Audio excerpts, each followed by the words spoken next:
চলে এসে সূর্যগড়ের ভীতু সেনা প্রহরী, যাও গিয়ে তোমাদের অস্ত্র শস্ত্র দিয়ে ওদের সঙ্গে খেলা করো, মজা দেখিয়ে দাও ওদের।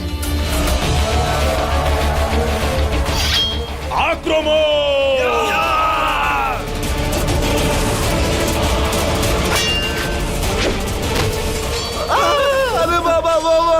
আরে দাঁড়াও দাঁড়াও, আমাদের চিনতে পারছো না? আমি আর আমার ছেলে বিজয়গড়ের পক্ষে। আরে যাও গিয়ে অন্যদের মারো। আরে চল পালাই। বল কোথায় আছে চন্দ্রকান্তা ওর মা বাবা, বলবি কি না? ওই দেখুন ওর মা বাবা।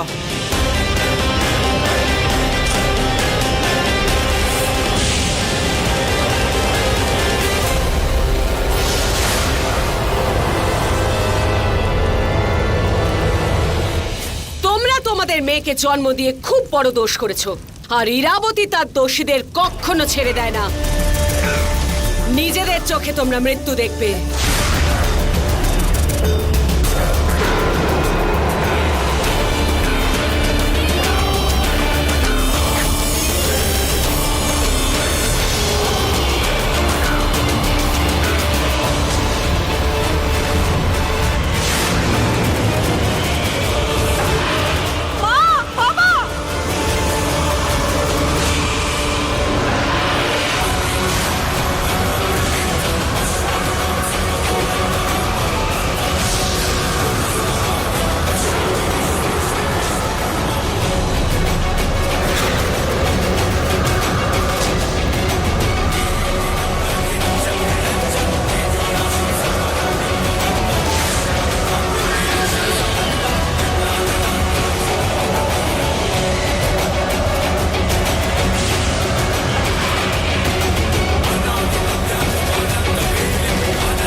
ধীর, তুই আমার ছেলে হয়ে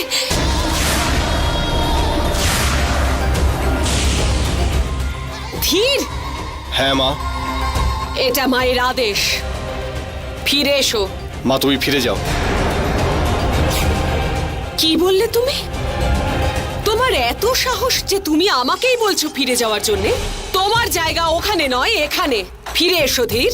ধীরের জায়গা সেইখানেই মা, যেখানে ধীর দাঁড়িয়ে। তোমার আকাশ পাতাল কে? মা। তোমার সবচেয়ে বড় আশীর্বাদ কে? মা। তোমার ভগবান কে? মা। তাহলে তুমি আজকে তোমার ভগবানের কাছে নেই কেন? কারণ আমার ভালোবাসা এখানে।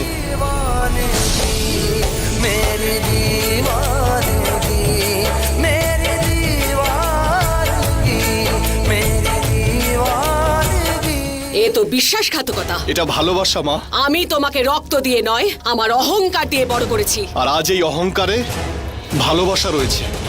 বিজয়গড়ের যে সবচেয়ে বড় মায়াকুমার, সবচেয়ে বড় যোদ্ধা, একজন সাধারণ মেছোয়ালির কাছে মাথা নত করছে। তেজস্বী সূর্য চন্দ্রের জন্য অস্তমিত হয় মা, আর আজকে তোমার ছেলে নত হয়েছে। তার মানে একজন সাধারণ মেয়ের জন্য আজ নিজের মা, তার ভালোবাসা, তার বড় করে তোলা, তার স্বপ্ন সব মিথ্যে। আজ তোমার ভগবানও মিথ্যে? না, কিন্তু আজকে আমার ভগবানের বিচারই ভুল। ধীর, এই মেয়েটার জন্য আমার সঙ্গে বিশ্বাসঘাতকতা করছো? এই সাধারণ মেয়েটার জন্য তো ঠিক আছে,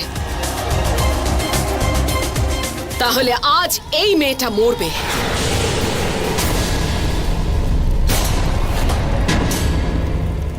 মরবে এই মেয়েটা।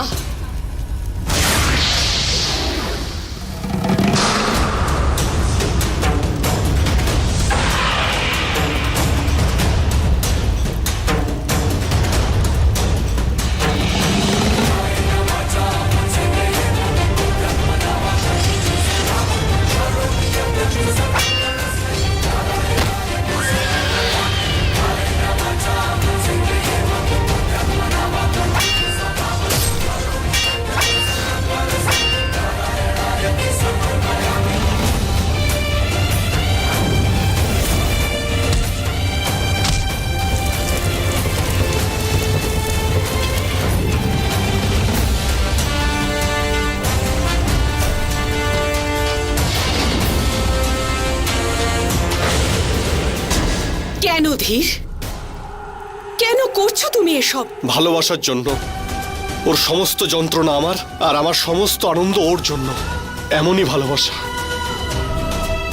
ওর সমস্ত চোখের জল আমার, আর আমার সব হাসি ওর জন্য। এমনই ভালোবাসা। ওর সমস্ত আঘাত আমার, আর আমার সব প্রার্থনা ওর জন্য। ওর সমস্ত দুর্ভাগ্য আমার, আর আমার সৌভাগ্য ওর জন্য। এমনই ভালোবাসা। এটাই হলো ভালোবাসা, মা। না ধীর, ও তোমার ভালোবাসা নয়, ও তোমার হার। এক রাজার তরোয়াল ভালোবাসা নয়, জয়ের কথা বলে। যদি যেত তাহলে মন, পৃথিবী, রাজত্ব, মহিলা সবকিছু পেয়ে যাবে, কিন্তু জিততে হবে। এভাবে হেরে গেলে হবে না। এটা হেরে যাওয়া নয়, এটা ভালোবাসা, মা।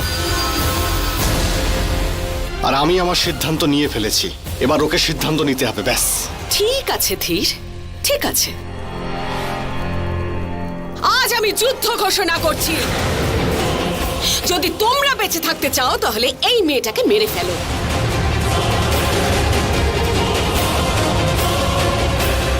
না হলে আজকের পর সূর্যগড়ে সূর্য তো উঠবেই, কিন্তু চারপাশে শুধু লাশই দেখা যাবে। একটাই রং দেখা যাবে এই গড়ে, লাল রং, রক্তের রং। শুধুমাত্র এই মেয়েটার জন্য, একমাত্র এই মেয়েটার জন্য।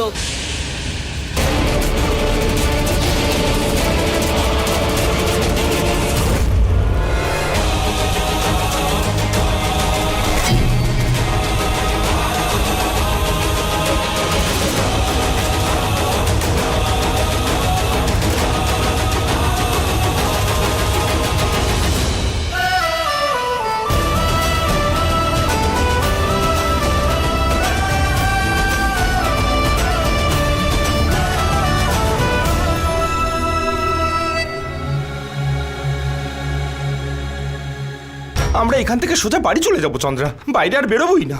ভগবানই জানেন এবার কি হবে। বাবা,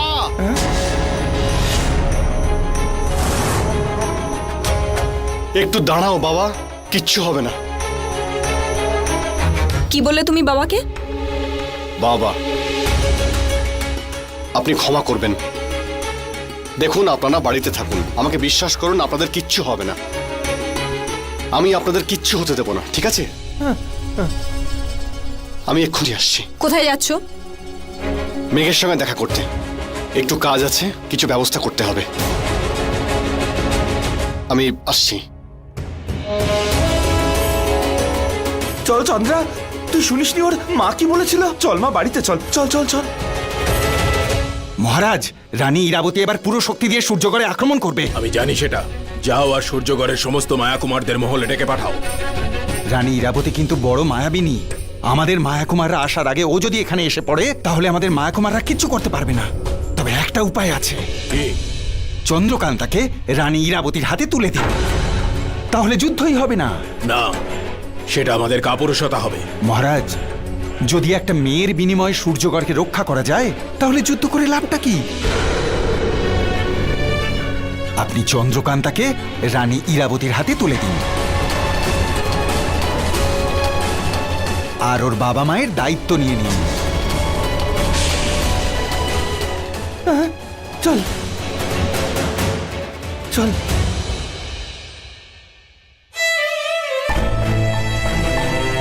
চন্দ্রা, তুইও জামা কাপড় গুছিয়ে নে, তাড়াতাড়ি কর। আমরা এখনই এখান থেকে চলে যাব।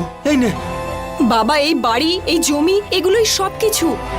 এসব ছেড়ে কি করে চলে যাব? তুই যদি এখানে থাকিস না তাহলে প্রহরীরা তোকে ধরে নিয়ে যাবে আর ইরাবতের কাছে পৌঁছে দেবে। না মা, মহারাজ এটা হতে দেবেন না। আর যদি সত্যি হয়, দেখ মা, রাজে কখনো একজনের হয় না, তাকে তো সবার কথা শুনতে হয়। তুই তুই তাড়াতাড়ি তৈরি হ। না, আমি যাব না। চন্দ্রা, চন্দ্রা, মা আমার, দেখ, ভাবনা চিন্তা করার সময় এটা নয়। চল, আমাদের এক্ষুনি বেরিয়ে যেতে হবে। না। এই নে, তাড়াতাড়ি কর, তাড়াতাড়ি। আপনারা ওই ইরাবতীর জন্য পালিয়ে যাচ্ছেন, যেখানে নিজের ছেলে তার বিরুদ্ধে গিয়ে দাঁড়াচ্ছে। যদি ওই রানী চন্দ্রকান্তার উপরে একবার আঘাত করে তাহলে ধীর তার বিরুদ্ধে রুখে দাঁড়াবে, কারণ চন্দ্রকান্তা ধীরের স্ত্রী আর এদের দুজনের বিয়ে হয়েছে। তুমি কোন বিয়ের কথা বলছো উমাং? আমি মানি না এই বিয়েটাকে। কেন মানবে না এই বিয়েটা? সব মেয়েরই স্বপ্ন থাকে যে ধীরের মতন এক রাজকুমার তার জীবনে আসে, ওকে বাঁচানোর জন্য নিজের জীবনও দিয়ে দিতে পারে। আর ধীর তোমার জন্য তো তাই করেছে। আর এই সব কিছুর আগেও ছলনা করেছে, মিথ্যে বলে আমাদের রাজ্যে এসেছে, নিজের পরিচয় গোপন করেছে, মিথ্যে বলে এখানে আশ্রয় নিয়েছে। ও সবকিছুই মিথ্যে উমং। মিথ্যে বলছে না চন্দ্রকান্তা, ভালোবাসা। খুব কম লোকেই পায় এমন ভালোবাসা, একজন রাজকুমারের ভালোবাসা। আরে ওই দেখো, ওরা ওখানে রয়েছে। চন্দ্রাকে নিয়ে যেতে এসেছে। দাঁড়াও, আর এক পাও এগোবে না। ইরাবতীর কাছে শক্তি থাকলে আমাদের কাছে উত্তম পরামর্শদাতা রয়েছে, বুদ্ধিমান মায়াকুমারেরা আছে। আপনি বলুন, ইরাবতীর এই স্পর্ধার উত্তর আমরা কিভাবে দেব? উত্তর তো আমি দেব। ইতিমধ্যেই আমি আমার বিশ্বাসী সৈন্যদের পাঠিয়ে দিয়েছি। ওই মেয়েটাকে ধরে সোজা রানী ইরাবতীর হাতে তুলে দেবে, আর সেটাও আজ রাতেই। দেখুন, আপনারা ভয় পাবেন না। মহারাজ আমাদের আপনাদের রক্ষার জন্য পাঠিয়েছেন। আপনারা এখান থেকে কোথাও যাবেন না। আমরা দিনরাত আপনাদের বাড়ির বাইরে পাহারা দেব। শোনো, এখন থেকে চন্দ্রকান্তা তোমাদের অধীনে।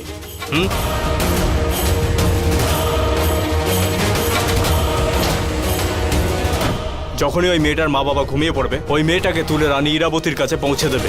এটা মহামন্ত্রী কুপাত সিং এর হুকুম, বুঝেছো? ওই মেয়েটাকে যদি ওদের হাতে তুলে দিলে আমাদের রাজ্য বেঁচে যায়, তাহলে ওকে রানী ইরাবতীর কাছে পাঠিয়ে দিন। যুদ্ধের থেকে অনেক ভালো। আপনিও এটা বলছেন?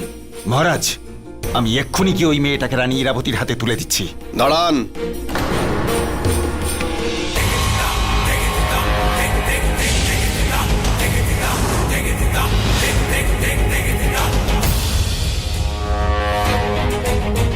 এই সিদ্ধান্ত সূর্যগড়ের রাজা অবন্তিমালার হতেই পারে না। ওই রানীকে এতটাই ভয় পেলেন যে নিজের রাজ্যের একটি সাধারণ মেয়েকে ওনার হাতে তুলে দেবেন? এটাই সূর্যগড়ের মহারাজের বীরত্ব। আর সেই শত্রু রানীর পুত্রের পরামর্শ মানা, সেটা কি সূর্যগড়ের রাজার কাপুরুষতা নয়? আপনি দেখেছেন, আপনি কি সবাই দেখেছে আমি মায়ের বিরুদ্ধে দাঁড়িয়েছিলাম। আপনার এখনো সন্দেহ আছে? সন্দেহ নয়, প্রশ্ন আছে। এক পুত্র কেন তার মায়ের বিরুদ্ধে গেল? কেন এই রাজ্যে এলো? যাতে শান্তি বজায় থাকে। আপনার কি মনে হয় ওই মেয়েটাকে যদি আপনি মায়ের হাতে তুলে দেন, তাহলে এই যুদ্ধ সংঘাত বন্ধ হয়ে যাবে? হবে না। উনি আমার মা, আমি ওনাকে ভালো করে চিনি। উনি এমন একজন রানী যিনি জেতার জন্য সবকিছু করতে পারেন। আপনার রাজ্যে উনি আবার আক্রমণ করবেন মহারাজ। মহারাজ, রানী ইরাবতী মেয়েটাকে না পেলে আমাদের ওপর কিন্তু আক্রমণ করবে। তাহলে আমি গিয়ে সবার আগে দাঁড়াবো। আপনাদের সেনাদের উপর করা প্রত্যেকটা আক্রমণ আমি সামলাবো। মহারাজ, ওর কথা আপনি বিশ্বাস করবেন না, ও মিথ্যে বলছে। আপনি মেয়েটাকে ইরাবতীর হাতে তুলে দিন। মহারাজ, আপনি আমাকে একটা সুযোগ দিন। আমি এই রাজ্যের আর ওই মেয়েটাকে রক্ষা করব। যুদ্ধ হবে না, আপনারও কোনো বদনাম হতে দেব না আমি। ঠিক আছে, পাঠিয়ে দাও চন্দ্রকান্তাকে বিজয়গড়ে। বন্দি বানিয়ে নয়, বিজয়গড়ের বধূ বানিয়ে। চন্দ্রকান্তাকে রক্ষা করতে হলে নিজের রাজ্যে নিয়ে গিয়ে করো, বিয়ে করে, গর্বের সঙ্গে আর মান সম্মানের সঙ্গে। এ মিথ্যে বলছে, আমাদেরই কিছু করতে হবে। এই চন্দ্রকান্তার মা বাবা ঘুমোচ্ছে না কেন? একবার ঘুমোলেই আমরা মেয়েটাকে নিয়ে চলে যাবো এখান থেকে। ভীমা, মেয়েটাকে বাঁচাবার জন্য কিছু তো করতেই হবে।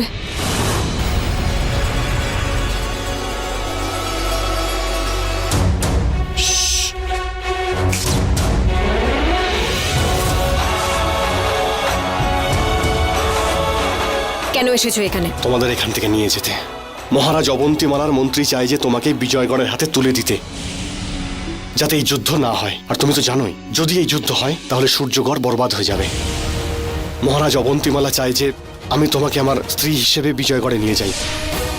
আমি এটাই চাই, কিন্তু আমি জানি যে তুমি এটা চাও না। এখন একটাই রাস্তা খোলা আছে, এখান থেকে পালিয়ে যাওয়া। আমি মেঘের সঙ্গে কথা বলেছি, ও মাতাশ্রীগড়ের সমুদ্রের ধারে তোমাদের জন্য অপেক্ষা করছে। তোমরা ওখানে পৌঁছাও, বাকিটাও সামলে নেবে। বাকি জীবনটা ভালো করে কাটিও।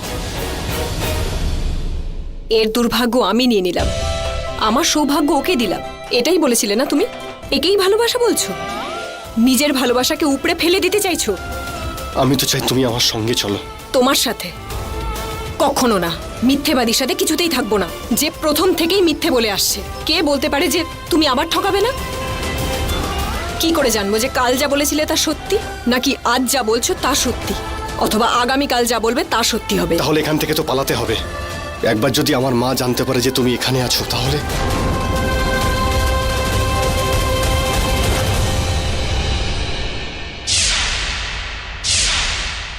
দেখুন, আমি জানি আপনারা সারা জীবন এখানে কাটিয়েছেন, এটা ছেড়ে যাওয়া সত্যিই মুশকিল, কিন্তু যদি আপনারা এখান থেকে না যান তাহলে আমিও এখানে থাকবো, আপনাদের রক্ষা করব যতক্ষণ আমি বেঁচে আছি। কিন্তু যদি একবার কিছু হয়ে যায় তাহলে তাহলে কে বাঁচাবে আপনাদের? না বাবা ধীর, তুমি তো আমাদের জন্য অনেক করেছো, এখন আমাদের এখান দিয়ে চলে যাওয়াই উচিত। আমরা আমাদের প্রাণের কথা ভাবি না, এখন আমাদের ওর প্রাণের চিন্তা, ও আমাদের জীবন। এবার যেতে হবে সোনা, চলো এবার চলো। বাবা ধীর, যদি তুমি সত্যের পথে চলতে, তোমার মনস্কামনা যাই থাক, তা যদি সঠিক হতো না, আজ তাহলে এসব হতো না। ওদিক দিয়ে নয়, এই দিক দিয়ে।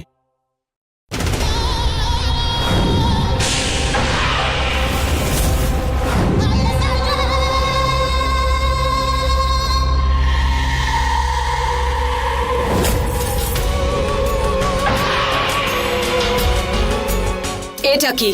এটা তোমাকে ঠান্ডা করে দেবে, মানে তোমার মাথা আর মনকে শান্ত করে দেবে। ঘাটের মরা, আমি তোকে জিজ্ঞেস করছি এটা কি? সত্যি করে বল, না হলে আমি তোকে মেরে ফেলবো। নেশা, যেটা খাইয়ে তুমি ধীরকে শান্ত করে দাও।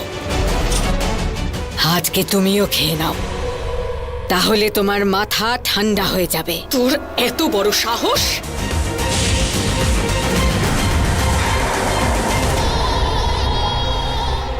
ছাড়বো না আমি, কিছুতেই ছাড়বো না আমি।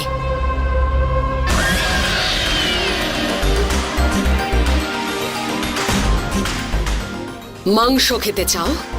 খিদে পেয়েছে? যাও সহ্য করে, খিদে মিটে যাবে তোমার। যাও।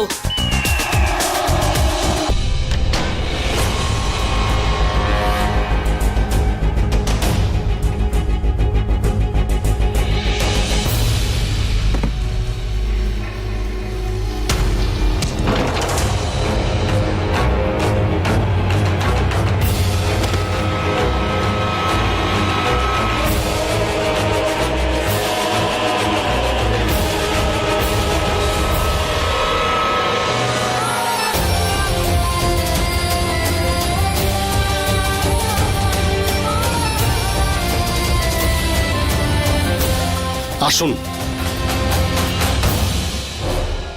ওই দেখো, ওরা পালিয়ে যাচ্ছে।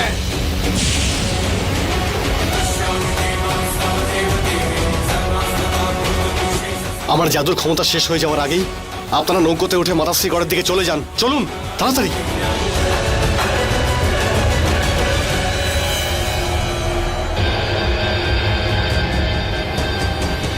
আপনারা কোথায় যাচ্ছেন? তুমি শোনোনি ইরাবতী কি ঘোষণা করেছিল? যুদ্ধের ঘোষণা। এখানে থাকলে সবাই মারা যাবে।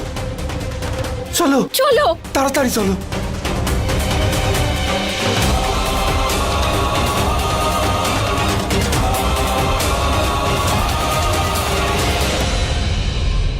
আরে আরে আরে আরে আরে আরে আমার সুন্দরীরা কোথায় পালাচ্ছ?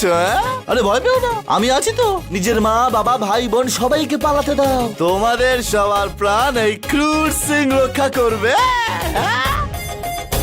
আরে আরে চন্দ্রা, চন্দ্রা কোথায় গেল? চন্দ্রা, চন্দ্রকান্তা, মা চলো না, তাড়াতাড়ি চলো। আমি ওকে এক্ষুনি নিয়ে আসছি।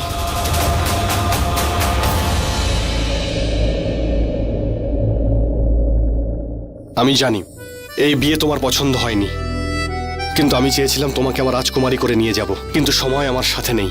হ্যাঁ, যদি আমার ভালোবাসা সত্যি হয় আর যে অগ্নিকে সাক্ষী করে আমরা বিয়ে করেছি সেই অগ্নির যদি সত্যি শক্তি থাকে, তাহলে দেখো ভাগ্য আমাদের ঠিক কাছে নিয়ে আসবে, ঠিক কাছে নিয়ে আসবে।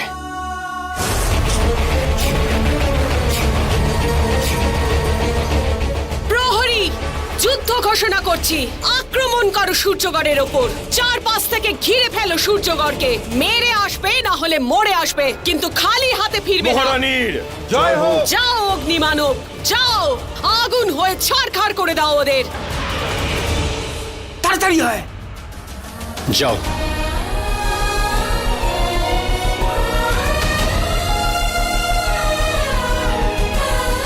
যদি তোমরা বেঁচে থাকতে চাও তাহলে এই মেয়েটাকে মেরে ফেলো, না হলে আজকের পর সূর্যগড়ে সূর্য তো উঠবেই।